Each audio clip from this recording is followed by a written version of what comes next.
Gram सभा ताल बंजरहा टोला भरगाई से प्रधान पद के उम्मीदवार दुखीराम साहनी जी को करनी चुनाव निशान पर मुहर लगाकर भारी से भारी मतों से विजयी बनाए और अपने गांव में विकास की गंगा बहाए। दुखीराम साहनी जिंदाबाद जिंदाबाद जिंदाबाद। अब की जीतैहा हो दुखीराम साहनी के जीतैहा हो, अब की जीतैहा हो तू दुखीराम साहनी के जीतैहा हो, तकरनी निशानवा पर मोहर लगैहा दुखीराम साहनी के जीतैहा हो, कि करनी निशान पर मोहर लगैहा दुखीराम साहनी के जीतैहा हो, फिर से जीतैहा हो दुखीराम साहनी के जीतैहा हो, तकरनी निशान पर मोहर लगैहा दुखीराम साहनी के जीतैहा हो, तकरनी निशान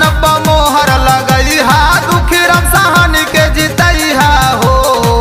अरे भूलैया जनिए चाचा, आपके साथ हमेशा कदम से कदम मिलाकर चलने वाला, आपके सुख दुख में काम आने वाला, आपका भाई आपका बेटा गरीबों का मसीहा दुखीराम साहनी जी को करने वाले चुनाव निशान पर मुहर लगाकर भारी से भारी मतों से विजयी बनावे। दुखिया गरीबन के हवे तनेता, साहब के दुलरुआ हवन सब कर चहेता।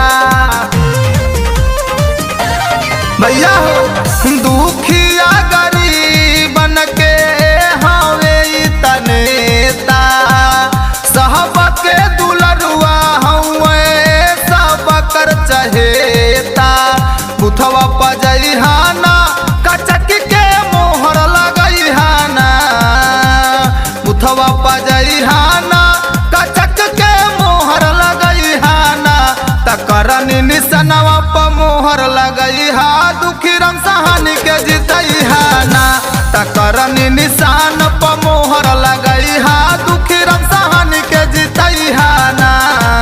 अरे चाचा, अरे भूलैया जानी हो, चुनाव निशान करनी है, करनी पर मोहर लगा के दुखीराम साहनी जी के भारी से भारी मत से विजयी बनैया।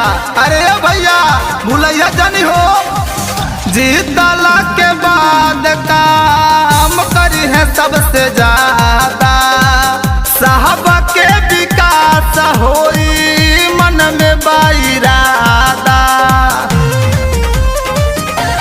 भैया हो जीतला के बाद काम करी है सबसे ज्यादा, साहब के विकास होई मन में बाइरादा।